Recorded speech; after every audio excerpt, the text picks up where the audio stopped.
سامعین ناظرین، infection control society آپ کی صحت کے لیے، آپ کی آگاہی کے لیے اور آپ کو نئی نئی معلومات دینے کے لیے مضامین آپ کی سماعت کے لیے پیش کرتی ہے۔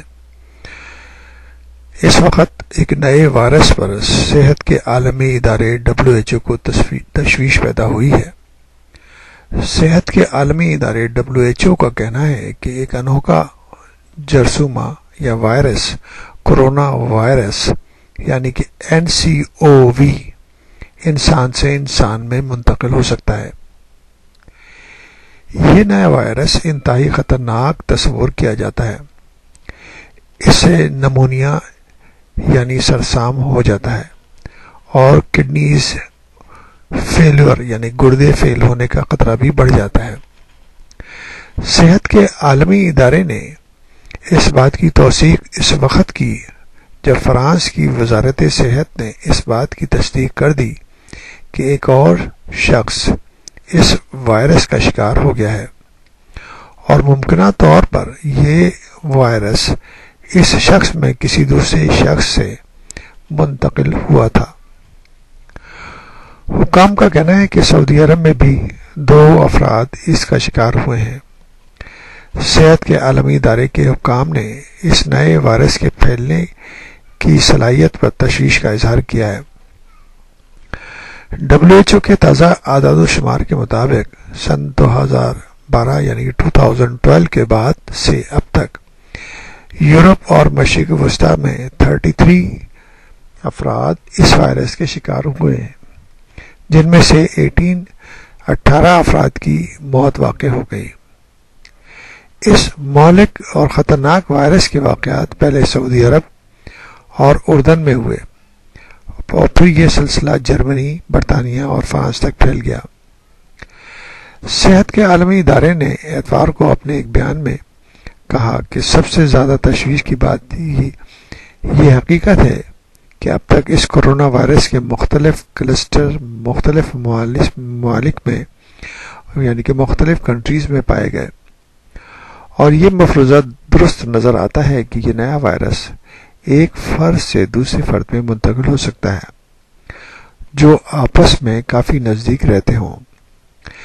بہرحال عالمی ادارے نے یہ بھی کہا ہے کہ فرد سے فرد تک منتقل ہونے کا رجحان چند چھوٹے گروپوں تک محدود ہے، اور اب تک اس بات کی شواہد نہیں ہے کہ عام طور پر یہ معاشرے کے کسی خاص گروپ یا برادری میں منتقل ہو سکتا ہے۔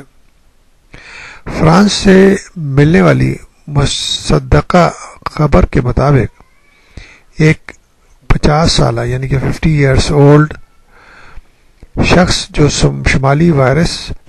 شمالی فرانس کے ویلنس ہاسپٹل میں ایک 65 ایئرس شخص کے ساتھ ایک کمرے میں رہ رہا تھا، وہ دبئی سے واپسی پر اس وائرس کا شکار ہو کر بیمار ہوا تھا۔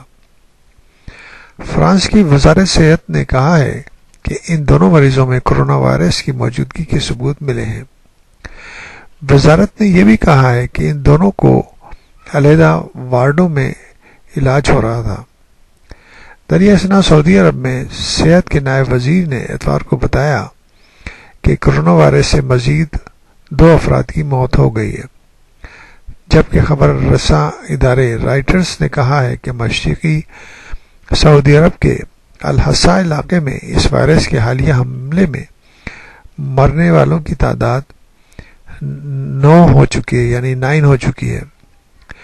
سعودی عرب کی وزارت صحت نے کہا ہے کہ گزشتہ موسم سرما سے اب تک 24 لوگوں میں اس وائرس کی تشخیص ہوئی ہے، ڈائگنوسس ہوئی ہے، جن میں سے 15 کی موت واقع ہو چکی ہے۔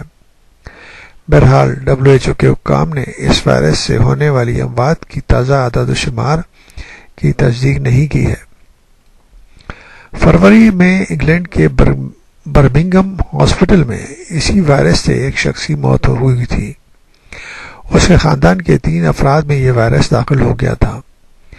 ان کے بارے میں خیال ظاہر کیا جا رہا ہے کہ اس خاندان کے ایک فرد مشرق وسطی اور پاکستان کے سفر کے دوران اس وائرس کی زد میں آ گیا ہوگا۔ کہا جا رہا ہے کہ یہ تازہ وائرس وائرس کے اسی خاندان سے تعلق رکھتا ہے جو سارس کی شکل میں 2003 میں ایشیا میں سامنے آیا تھا۔ واضح رہے کہ سارس کی طرح کرونا وائرس انسان اور جانور دونوں میں تنفس یعنی کہ ریسپریٹری سسٹم کے عمل کو متاثر کرتا ہے۔ اس لیے ضروری ہے کہ عوام الناس کو معلوم ہونا چاہیے کہ کس طرح اپنے آپ کو اس وائرس سے پروٹیکٹ کرنا چاہیے۔ اگر وہ یہ دیکھیں کہ کسی فرد کو نزلہ زکام کھانسی ہے تو اس سے دور رہنے کی کوشش کریں، اور اس فرد کو بھی چاہیے کہ وہ اپنے آپ کو ایک جگہ رکھے اور ایسی جگہ نہ جائے جہاں پر زیادہ لوگ افراد موجود ہوں۔ اس طرح مرض کے پھیلنے کو کنٹرول کیا جا سکتا ہے۔ بہرحال جیسے جیسے معلومات ہوتی جائیں گی ہم اپنے چینل کے اوپر اس کے بارے میں آپ کو بتاتے رہیں گے۔